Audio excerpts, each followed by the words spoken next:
주시길 원합니다. 하나님, 우리 영혼을 만족해 하시고 주린 영혼에게 좋은 것으로 가득 채워주시길 원합니다. 강구하는 이에게 주께서 만나주시고 하나님인 줄 확실히 믿는 이 시간으로 인도해 주시기를 원합니다. 예수님의 이름으로 기도했사옵나이다. 아멘.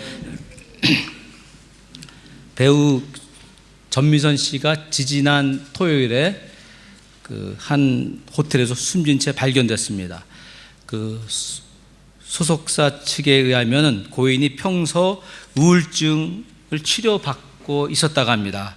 경찰은 고인이 극단적인 선택을 한 것을 보고 있습니다. 참 안타까운 일입니다. 그 젊은 나이에 그렇게 인생을 다 마친 것을 보면서 생각을 하게 됩니다. 우울증을 다른 말로 표현하면 가슴을 후비는 외로움입니다. 외로움은 오늘날 인간 고통의 가장 보편적인 원인 중 하나입니다. 정신과 의사와 심리학자들에 따르면 외로운 사람들이 제일 흔히 털어놓는 불만이 바로 외로움이라는 것이죠. 또 그것이 자살의 원인이라고 말합니다. 그뿐 아니라 알코올 중독, 마약 복용, 다양한 심신증, 예를 들어 두통, 위통, 요통의 원인 등이 외로움에서 비롯된다고 말합니다. 우리는 외로움을 싫어합니다. 우리는 될 수 있으면 외로움을 멀리 하고 싶어 합니다. 하지만 그래도 여전히 외로움은 누구든지 살아가면서 어느 순간인가에는 겪게 되는 체험입니다. 저는 저녁 식사를 주로 제 아내랑 합니다. 다른 사람이랑 안 하고. 근데 며칠 전에는 제 아내가 이제 레슨이 있다고 하면서 나가면서 밥을 차려 먹으라 그래요. 근데 그 말이 얼마나 야속하고 쌀쌀하게 들렸는지 모릅니다. 그 순간에. 왜냐하면은 그래서 냉장고에서 멸치조림, 콩조림, 김치 꺼내면서 서러웠어요. 그 마음이었습니다. 그러니까 그 순간에 어떠한 장면이 스쳐갔냐면은 제가 제 아내 오기 전에 2년 반 동안 혼자 자취했지 않습니까? 그때의 저녁 때의 장면들이 싹 오면서 그냥 그 외로움이 느껴지는 거예요. 나가면서 곰국도 안 끓여놓고 말입니다. 어렸을 때 반 아이들에게 놀림을 당하거나 사춘기 시절에 친구들에게 전혀 인기가 없어서 외로웠을 수 있습니다. 부모님이 오빠를 편애하는 것이 외롭게 했을 것입니다. 친구들은 다 집에 갔는데 사정이 있어서 집에 못 가고 기숙사에 혼자 남았을 때의 외로움이 있습니다. 또 잘 사는 사람, 부유층을 바라볼 때 외로움을 느낍니다. 제가 그래요. 제가 미국에 살면서 좋은 차 싹 지나가자면 그래요 그냥. 그러면서 반사되면서 나는 왜 안 될까 하는 그런 외로움.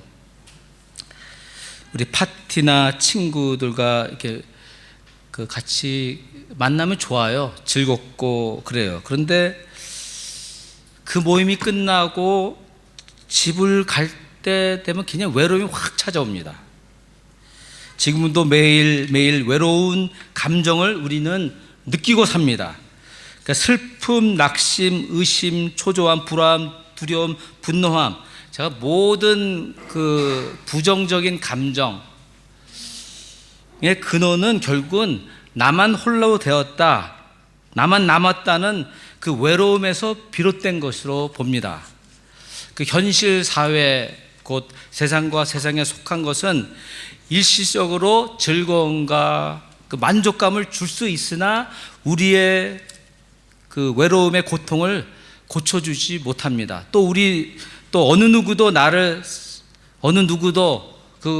사랑하는 사람도 우리 마음에 들어와서 우리 외로움을 치유해 주질 못해요.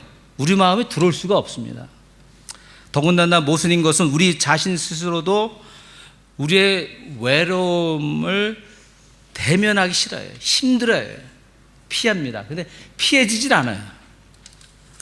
저는 예수 믿기 전에 그리고 예수 믿은 후에도 외로움은 늘 있는 것, 그렇게 받아들였습니다. 또 그 외로움을 내가 어떻게 할 수 있는 것이 아니라고 단정 지었습니다. 외로움이 찾아와서 제 마음을 쑤시고 아프게 할 때도 그냥 아프고 고통스러운 거야, 그냥 견뎌내야 돼, 내 스스로 얘기했습니다. 언젠가는 외로움이 사라질 줄 알았는데 그게 아니었습니다. 갈수록 외로움의 강도가 높아지고 깊어져 그냥 죽을 것 같더라고요. 너무 고통스러워서 차라리 죽는 것이 나을 것 같다는 그 자살의 충동도 가졌었습니다. 어떻게 해야 외로움의 문제를 해결할 수 있는가? 예수님입니다. 오직 예수님뿐입니다. 예수님이 길이고 진리고 생명입니다. 예수님을 구주로 모셔야 합니다. 죄와 사망에서 구원해 주신 예수님을 마음의 주님을 모시면 외로움이 왔다가도 떠나게 됩니다. 예수를 믿고 예수님 영접하는 순간 성령 하나님 우리 안에 들어오셔서 우리 안에 하나님의 성전을 지으신다고요. 하나님 나라를 이루신다고요. 그럼 로마서 말씀과 같이 하나님의 나라는 성령 안에서 의와 평강과 기쁨이라고 했어요. 그러니까 주님이 계셔야 되는 거예요. 외로울 수가 있어요. 그러나 그 외로움이 찾아올 때 우리 안에 계신 주님으로 말미암아 우리가 외로움을 밀어낼 수가 있어요. 사랑하는 성도 여러분, 예수 그리스도를 믿는 믿음으로 그 외로움에서 고독함 중에 계신 예수께 전환하는 믿음을 가져야 됩니다. 그러니까 우리 안에 외로움이 일어날 때 수동적으로 가만히 있지 말고 주님을 바라고 주의 얼굴을 찾는 것입니다. 우리가 임재란 말을 많이 해요. 그렇죠? 하나님 임재. 그것은 뭐냐면 원어적으로 하나님 얼굴을 찾는다는 거예요. 우리가 하나님 우리 함께 하세요. 우리 안에 계세요. 천지에 충만하세요. 두세 사람 중에 계세요. 근데 하나님 여기 계시냐? 우리가 알고 믿는데 하나님의 얼굴을 구해야 돼요. 임재를 구할 때 하나님께 만나 주시는 거죠. 그 부분이 필요한 것입니다. 여러분이 정말 실질적으로, 개인적으로 또 실제적으로 하나님을 경험하기 원하시면 나만 남았다, 나로 홀로 되었다는 그 외로움에 빠져들지 말고 나와 항상 함께 하시는 주님을 생각하고 기억하고 찾아야 되는 것입니다. 이 끝에 제가 그랬죠. 생각하고 기억하고 찾는 거라고 성경이 말씀하는 거예요. 이스라엘 백성들이 왜 하나님을 떠나서 우상을 섬겼어요? 하나님의 은혜, 하나님 기억하지 못했어요. 하나님 말씀하셨는데 생각하지 않았어요. 예수께서 홀로 한적한 곳으로 가셔서 아버지 하나님을 만나고 교제하신 것이 바로 고독함으로 나아가는 것입니다. 주님을 만나는 고독함의 장소는 밖에 먼 데 있는 것이 아니에요. 바로 우리 안에, 우리 마음에서 이루어지는 것입니다. 이 부분에 대해서 좀 제가 오늘 설명하는데, 어떻게 그 외로움에서 고독함 중에 주님께 전환할 것인가, 다른 말로 영적 발돋움할 것인가, 영어로 아웃리치라는 것이죠. 그러니까 하나님께 나아가는 것이라고요. 첫 번째로 주님을 사모하는 것입니다. 9절 말씀에 그가 사모하는 영혼에게 만족을 주시며 줄인 영혼에게 좋은 곳으로 채워주심이다. 이런 경험해 보셨어요? 우리 하나님이 우리 영혼에 그 만족하게 하셨다는 것, 우리 줄인 영혼에 좋은 것을 채워주셨다는 것, 그래야지 하나님 경험하는 것이죠. 외로움에서 고독함으로 전환하는 것은 하나님을 사모함으로 이루어집니다. 이 사모함이라는 건 우리 마음에 일어나는 일 아니에요. 마음의 표현이라고요. 그렇죠? 근데 외로울 때 어떠세요? 여러분 외로워 보셨어요? 아니시니까 감사한데, 그러니까 그 외로움이라는 것은 참 힘들어요. 고통스러워요. 나밖에 없고. 근데 그런 외로운 마음에서 하나님 사모함으로 가라는 거잖아요. 그러니까 하나님 얼굴을 찾고 하나님 구하고 하나님 사랑합니다, 하나님 사모합니다, 그냥 우리 안에서 우리 마음에서 그런 움직임이 있어야 돼요. 여러분 믿습니다, 믿습니다 그것으로 되지 않아요. 우리 마음이 움직여야 돼요. 마음이 변하지 않으면 돼요. 그냥 꾸중한 마음으로 외로운 마음으로 있는 것은 하나님 뜻이 아니죠. 어떻게 하나님을 사모하는가? 예수님께서 네 마음을 다하고 목숨을 다하고 뜻을 다하여 주 너의 하나님을 사랑하라 그랬어요. 이게 너무 잘 아는 구조예요. 제가 자주 인용하는 말씀인데 이거예요. 이거 정말 하나님 사랑합니다 마음으로 고백하는 거예요. 시인하는 거예요. 하나님을 구하는 거예요. 그러할 때 하나님이 사랑으로 만나 주신다 했지 않습니까? 하나님 사랑하는 자는 사랑을 부어주신다고 했죠. 하나님 찾는 자는 찾겠다고 하셨어요. 그러니까 우리가 예수 믿으면서 좀 실천하는 거, 임상실험이 필요해요. 내가 하나님 사랑합니다 하면은 하나님이 사랑을 부어주신다. 그 사랑에 부어주심을 경험 못하면 어디 갔습니까? 하나님 사랑이. 그렇게 물어봐야 되는 것이죠. 하나님을 찾는데 찾지 못하면은 하나님 어디가 계십니까? 말씀대로 그렇게 자꾸 하나님께 나가야 할 때 하나님 만나 주시는 거예요. 여기 성경 구절 보면은 마음이란 표현을 하지 않고 그 영혼이라고 구체적인 표현을 했습니다. 영혼. 근데 그 영혼에 하나님이 하나님의 그 충만한 것을 부어주신다, 채워주신다 그랬어요. 근데 성경을 보면 하나님이 사람을 지으셨을 때, 하나님 형상 닮은 사람을 지으셨을 때 그 흙덩어리, 그죠? 사람 모양의 흙덩어리인데 그에게 생기를 부어주셨을 때 살아있는 사람이 됩니다.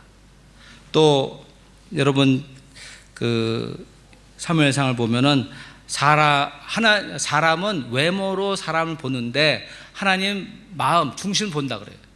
그래서 하나님이 다윗을 찾았어요. 다윗의 마음을 보고 그리고 그에게 기름 부어서 여호와의 영으로 크게 감동되었다 그래요. 그러니까 하나님의 임하심, 역사함이 성령을 통해서 있는 거예요. 우리 만족감, 충만함, 그것이 성령을 통해서 우리 안에 임하고 역사하는 것이죠. 또 예수님이 침례를 받고 물 위에서 물로 올라오셨을 때 하나님 하늘 문 여시고 성령을 비둘같이 보내주셔 임하셨잖아요. 그 이는 내 사랑하는 아들이요 내 기뻐하는 자라 선언을 하셨다고요. 심지어는 아들에게도 하나님이 하나님의 충만함을 주셨어요. 예수님 말씀에 순종해서 다락방에 들어가서 예배하며 강구하던 120명 성도들에게 성령의 충만함이 임했다고 말씀하는 것입니다. 이러한 모든 일, 우리 영혼을 누가 충만하게 하십니까? 오직 하나님이십니다. 성령을 통해서 은혜를 베풀으실 때 우리에게 영혼의 그 충만함을 주신다는 것이죠. 반면 외로움에 대해 보면은 우리도 다 경험하고 체험하지만 우리 마음의 그 혼적인 부분만을 자극합니다. 혼적인 부분. 그래서 더 찾고 구하고 갈망하고 합니다. 외로움을 달래고 채우기 위해서 그 외로움의 근원이 무엇인지도 모르는 채 이것저것을 쫓습니다. 외로워하지 않으려고 밖으로 나가 사람들을 만나고 또 이것저것 일을 만들고 끊임없이 술에 취해 잠에 들기도 하고 피곤해도 나 자신을 정신없이 바쁜 일상에 내던져 가지고 그 외로움을 떠내보내려고 그래요. 근데 안 돼요. 본 시편 바벨론 포로 귀한 이후 이스라엘을 구원하신 하나님의 은혜와 섭리를 그 찬양하라고 시편 기자는 말한 것입니다. 8, 9절로 돌아가시면은 여호와의 인자하심과 인생에 행하신 기적으로 말미암아 그를 찬송하려다. 그가 사모하는 영혼에게 만족을 주시며 줄은 영혼에게 좋은 것으로 채워주심이라. 그러니까 이 마음이에요. 사실 이 마음이에요. 마음으로 아까도 찬양했지만 주께 마음으로 찬양을 해야죠. 뜻없는 찬양이 안 되잖아요. 열정 없는 마음으로 하나님께 어떻게 예배를 해요? 그러니까 이 마음만 주님께 향하면 돼요. 주님을 사모하면은 주님께서 우리에게, 우리 영혼에 부어주시는, 채워주시는 은혜가 있다고 말씀합니다.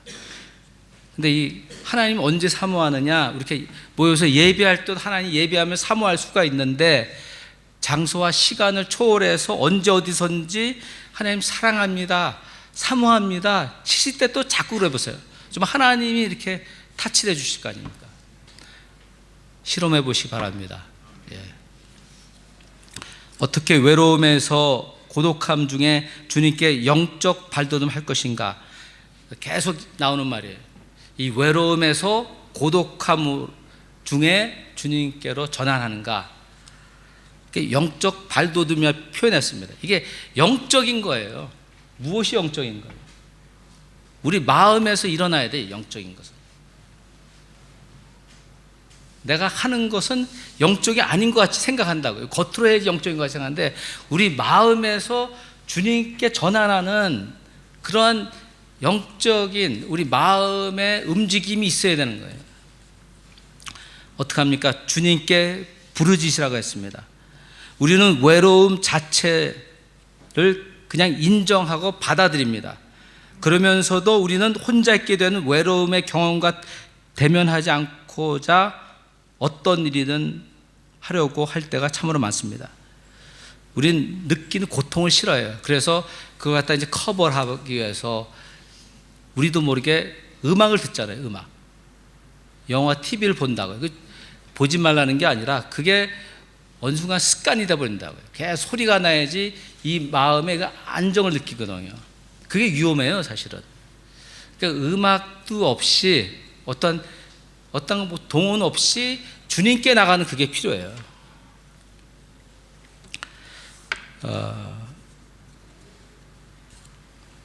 외로움에 묻혀버리지 말고 바로 하나님께 기도하시기 바랍니다. 13절을 보시면은, 잘 보시면 그래요. 이에 그들이 그 환난 중에, 그랬잖아요. 외로움 중에, 고통 중에, 두려움 중에 하나님께 기도하라는 것이죠. 그러면 그들의 고통에서 구원하신다. 그 말씀 그대로 믿고 구해야 되는 거예요. 늘어놓는 기도가 아니에요. 내 고통스럽다, 괴롭습니다, 주님 나 구원해 주십시오. 그 계속 기도하는 거예요. 구원해 줄 때까지. 그래야지 하나님을 대면하고 만나고 그 치유하심을 경험하게 되는 것입니다. 그 시편 기자와 구약 시대 사람들은 여호와께 기도했는데, 사실 구약으로 가면은 하나님이 어떠한 특정한 사람, 모세, 사무엘, 엘리야, 그런 사람들을 세워서 그들의 기도를 들으셨어요. 그래서 백성들, 보통 사람들은 그 사람들, 특정한 사람들에게 기도를 부탁한다고요.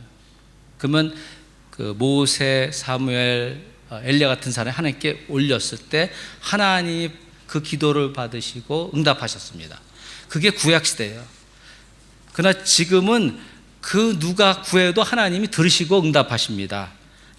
예수님의 은혜로 말미암아 예수님의 이름으로 하나님 아버지께 간구하면 하나님 들으시고 응답하시는 것입니다.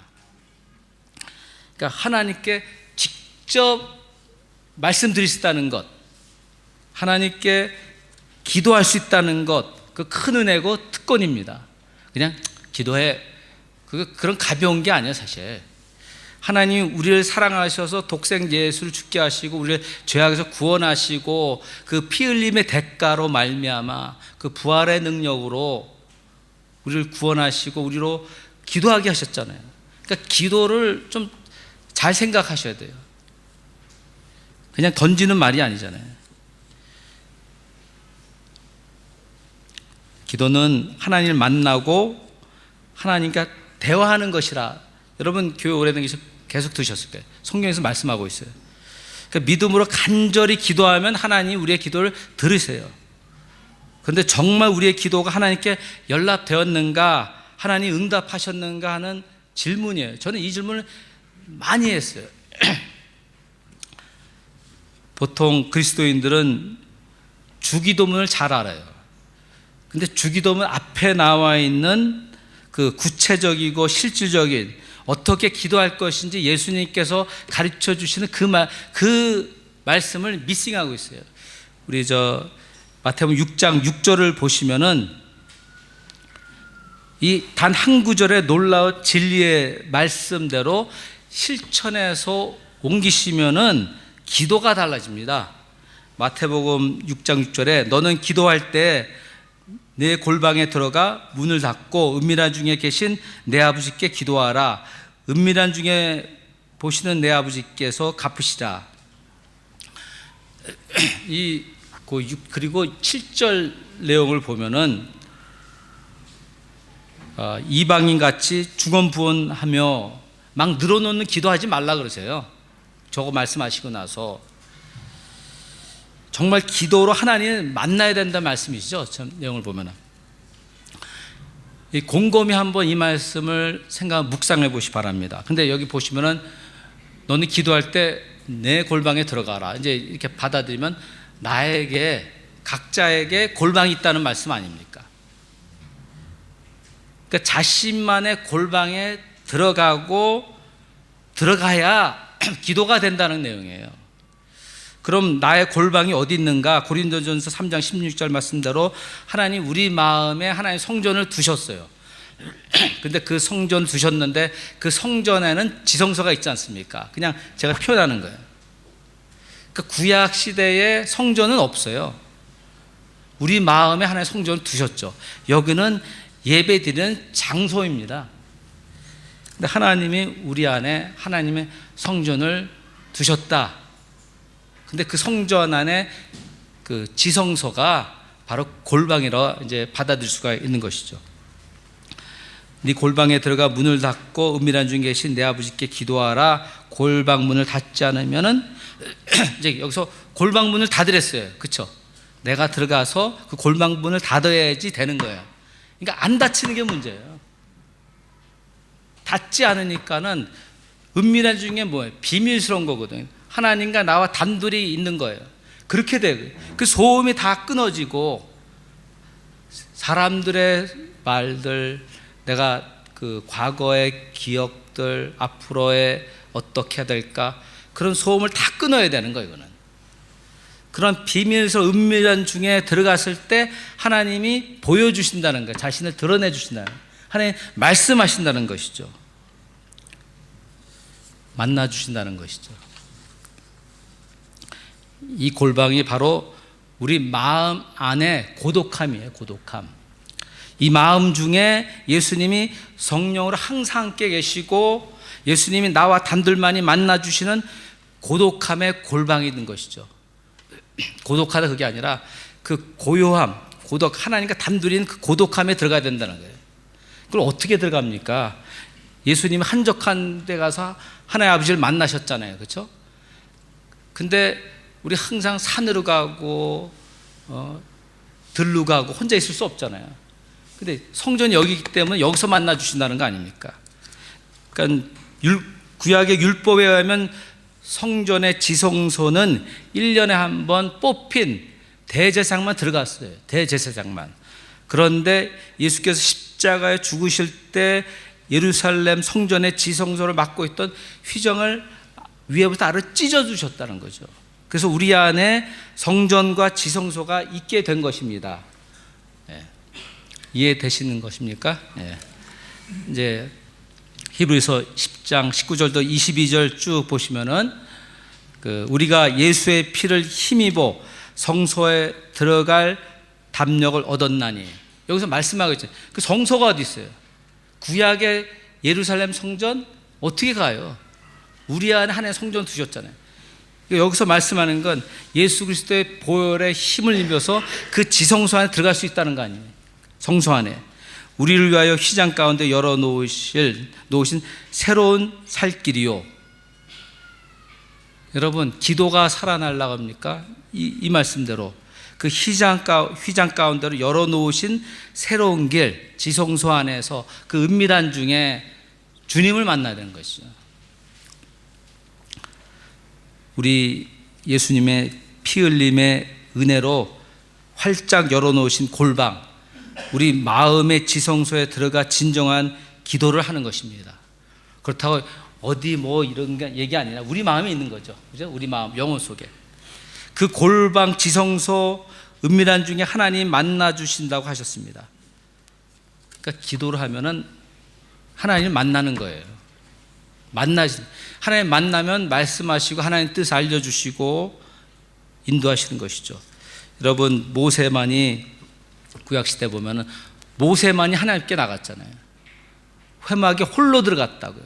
그래서 구름이 내려오고 하나님 임재하고 하나님이 모세를 개인적으로 대면했다고요. 친구와 같이 대화했다는 거예요. 그래서 그 모세는 하나님과 대화하고 나서 하나님 말씀 듣고 나서 나왔다고 성경은 얘기하는 거예요. 이게 기도라는 게 우리 합심 기도할 수 있어요. 하나님 그 합심할 때 이렇게 말씀하실 수 있어요. 근데 성경 전체를 보면은 드물어요. 이 성경을 보면 이 40명의 저자들에게도 하나님이 말씀하셨거든요. 성경 기록하고 있는 중이었고 모아지지 않을 때 하나님 계시적으로 말씀했잖아요. 개인적으로. 그러니까 하나님 말씀합니다. 기도하면 하나님의 뜻을 알려주시는 것입니다. 근데 우리가 외로울 때, 고통을 당할 때 뭐 주님 하면서 죽게 바라며 기도하는 거죠. 기도 막 하는 거예요. 끊임없이 기도하는 거예요. 하나님 만나 주실 때까지. 그걸 하셔야 되는 거예요. 어렵지 않습니다. 그냥 마음으로 계속 기도하면 돼요. 뭐 시간을 떼서 막 기도하지 않고도 그냥 마음으로 계속 일하면서도 기도할 수 있는 거예요. 그럴 때 하나님이 우리를 만나 주시는 것입니다. 세 번째로, 어떻게 외로움에서 고독함 중에 주님께로 영적 발돋움하는가? 주님이 보내주신 말씀을 받아야 됩니다. 20절에 그가 그의 말씀을 보내어 그들을 고치시고 위험한 지경에서 건지시는도다. 여기서 말씀하시는 위험한 지경에서 건져주신다. 우리 마음을 누가 고쳐줘요? 누가 위로해요? 누가 치유합니까? 하나님 말씀을 보내서, 그렇죠? 우리 영혼, 우리를 치유하신댔잖아요. 이 말씀 들으면. 근데 우리의 그 외로움, 그 마음, 이 마음을 들여다보면은 외로워 하면 안 되는 건 워낙 외롭지 않아요, 워낙. 근데 하나님이 없으니까 외로운 거예요. 하나님 계신데 하나님 계심을 믿지 않는 거죠. 하나님 기억하지 않으니까 외로운 거예요. 근데 그 외로움 자체를 보면은 무엇인가 지난 과거에 있었던 일, 사건을 통해서 그 어떠한 말과 사건을 통해서 그것을 내 마음에 이제 감싸기 시작한 거죠. 마음에 감정을 가지게 된 거죠. 근데 이게 우리를 아프게 하잖아요. 이런 어떤 말을 들었기 때문에, 어떤 사건이 있었기 때문에 이 감정에 남게 된 것이죠. 이제 그 부분을 얘기하는 것이죠. 당신의 외로움의 근원을 찾으라는 그 내용의 그 아리거리 있습니다.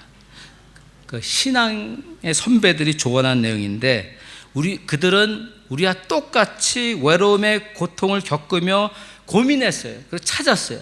이 몇 세기를 거쳐서 제가 어느 책을 발견했는데 그 책에서 답을 얻은 거예요. 사실은 참 힘들었어요. 이 외로움은 도대체, 이 감정이라는 건 도대체 어떻게 다스리나 안 돼요.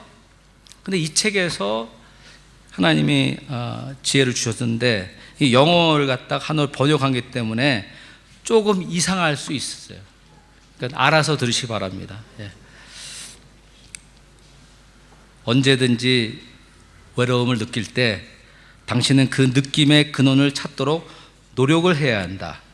당신은 외로움이 오면 도망가든지 아니하면 거하든지 어느 쪽으로 기울여졌을 것이다. 만약 당신이 외로움에서 도망을 치면 당신의 외로움은 줄어들지 않으며 그것은 일시적으로만 외로움을 당신의 정신에서 강제로 퇴출시키는 것이다. 그리고 당신이 그 외로움에 거하게 되면 그 느낌들은 더 강해질 것이며, 그리고 당신은 우울증에 빠질 것이다. 저는 이렇게 표현한 걸 처음 들었어요. 그때 이제 막 열리더래요. 영적인 과제는 당신의 외로움에서 달아나는 것도 아니고, 외로움에 빠지는 것도 아니고, 그 외로움의 출처를 찾는 것이다. 우리가 믿음 그러는데 사실 여기에요. 여기 고쳐야 돼요. 그러니까 영적인 과제가 여기 마음에 있다는 거죠. 다른 사람 이렇게 저렇게 하지 마시고 그냥 놔두고 내 자신에 포커스를 해보십시오. 여기가 영적인 과제라는 것이죠. 이것은 쉬운 일이 아니지만 어떠하든 외로움이 어디서 나오는지 그 근원 출처를 발견을 하게 된다면 당신은 누르는 그 외로움의 느낌들은 약화될 것이다. 제가 해봤어요. 시도해봤어요. 출처를 찾고 약화되더라고요. 어떻게 약화되는지 설명합니다. 이 찾고 발견하는 일은 지적인 과제가 아니다. 이게 머리로 이렇게 굴려서 되는 일이 아니에요. 우리 마음에 일어나는 날이. 그것은 이 마음의 과제이다. 이 마음에 하나님 허락하신 거 아니에요. 그러니까 우리 마음의 과제예요. 근데 우리의 마음 안에 하나님의 영이 계시고 내 영이 있고, 그렇죠? 외로움이 있고, 이 과제를 풀어가야 된다는 거예요. 지금 당신은 두려워하지 말고 그 외로움의 출처를 마음을 가지고 찾아야 한다. 이는 중요한 수색이 될 것이다. 왜냐하면 그것은 당신 자신의 좋은 곳에 대해서 알도록 해줄 것이다. 이게 반전입니다. 이 외로움이라는 것이 하나님이 우리 안에서 좋은 곳을 발견하게 하신다, 그 말이에요. 어쩌면 당신의 외로움은 완전히 하나님 위에 살라는 당신의 부르심에 연결되어 있다. 따라서 당신의 외로움은 당신의 다른 면에 있는 당신의 독특한 은사를 드러낼 것이다.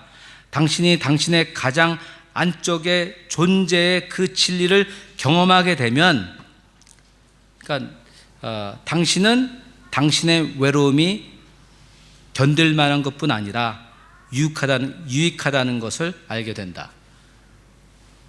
이 달라지는 거예요. 이제 이게 우리 외로움에 대해서 이제 바로 알게 되면은 더 이상 그 외로움이 우리에게 강하게 오질 않아요. 하나님 두셨다가 받아들이고 하니까. 어쩌면 당신의 주 고통스러움, 그 느끼게 하는 것, 그 고통스럽게 하는 것이 더 깊은 하나님의 사랑에 대한 지식을 열어주는 길이 될 수 있을 것이다. 예. 요셉을 보십시오. 형들이 팔아버리고 버리고 했을 때 애굽의 종이 되고 버려졌잖아요. 얼마나 외롭겠어요. 근데 그가 침묵해요, 성경을 보면. 근데 그는 하나님을 함께 하시면 믿었다고요. 그리고 이제 감옥에 갇혔을 때도 기도했다는 말은 안 나와요. 하나님 함께 하시죠. 인자를 더하시고 그의 범사를 축복하셨어요.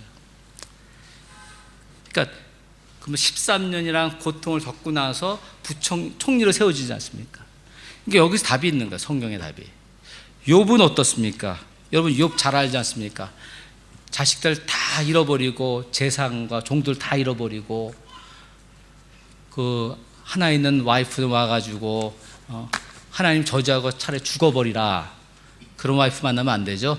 예. 그러고 또 친구들 3명이 와서 막 너 이것 때문에 저것 때문에 막 그렇다 정죄하죠. 근데 계속 욥은 계속 기도했어요. 하나님 어떻게.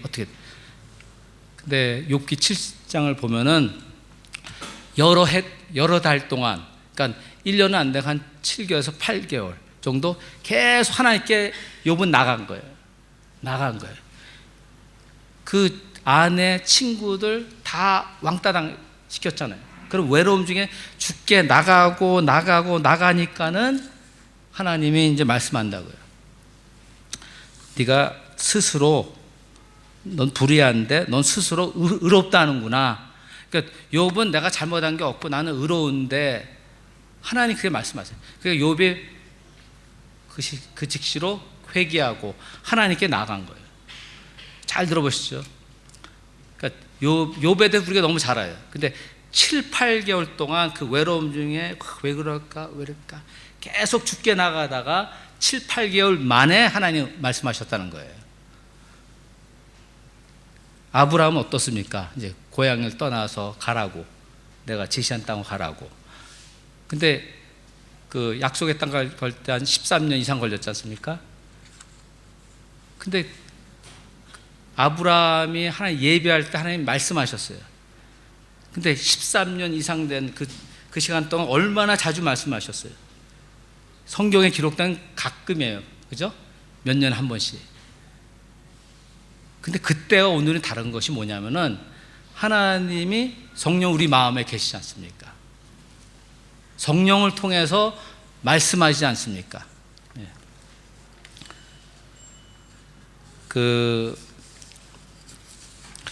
어떻게 마무리해야 되냐면은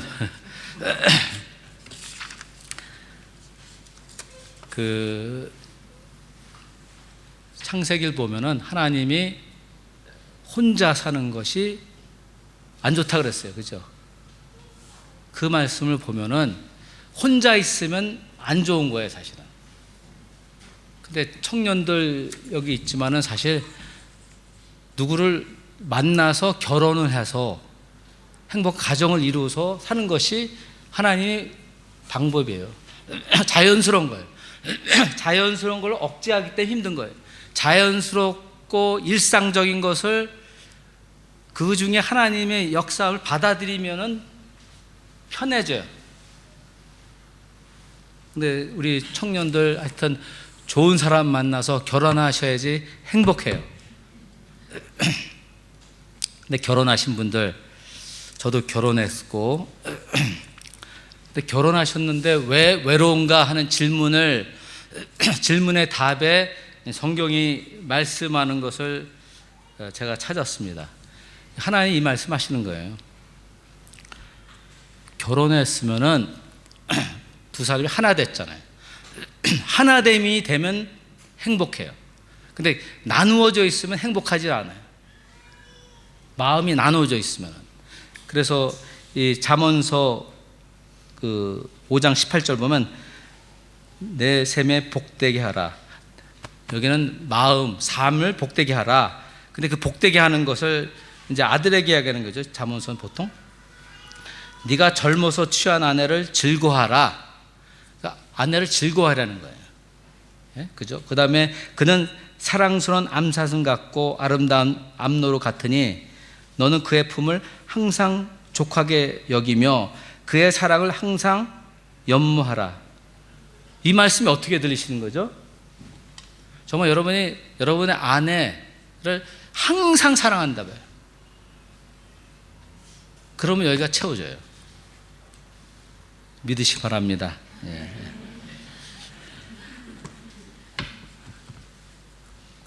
공국을 안 끓여놔도 뼈 중에 뼈요, 살 중에 살이요. 그런 고백을 해야 되는 거예요. 근데 이게 주의 말씀이니까는 주께서 말씀하셨고 말씀대로 이루어야 되니까는 이 말씀하시고 우리가 받아들이는 거죠. 그래서 항상 아내를 사랑해 보십시오. 그 마음이 충만해진다는 거죠. 여기 성경 말씀이 하면은 네 몸과 같이 사랑하라고. 내 몸같이 사랑하면은 사랑하면 되는 거예요. 사랑 안 하니까 여기가 안 채워지는 거예요. 다른 이유 없어요. 근데 이 잠언서 19절 다음 구절 보니까는 내 아들이 어찌하여 음녀를 연모하겠으며 어찌하여 이방 계집의 가슴을 안겠느냐. 그러니까 두리번두리번 건 아니죠.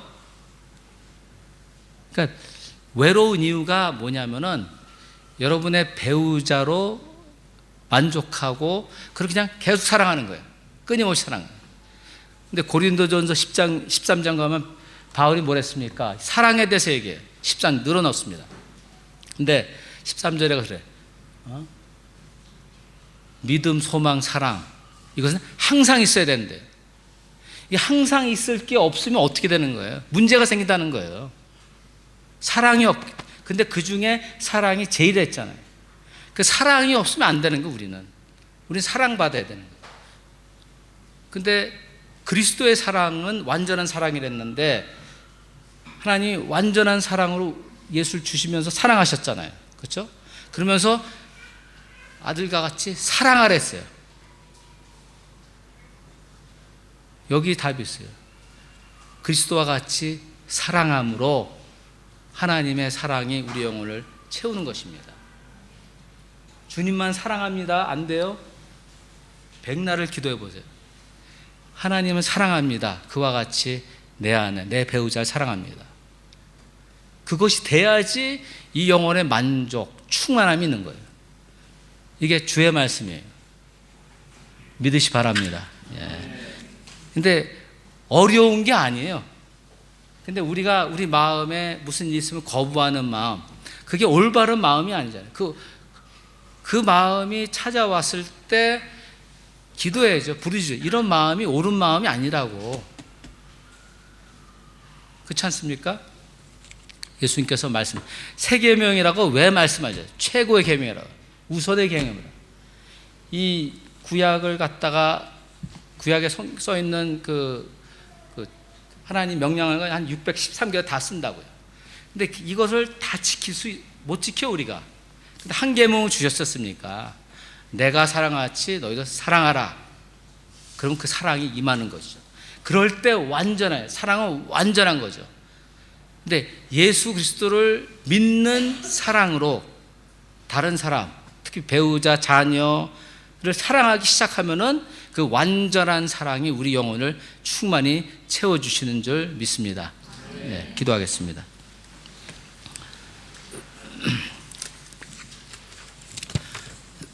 성경을 보면 예수님께서 가신 곳마다 이제 복음을 주셨어요. 진리를 전하셨어요.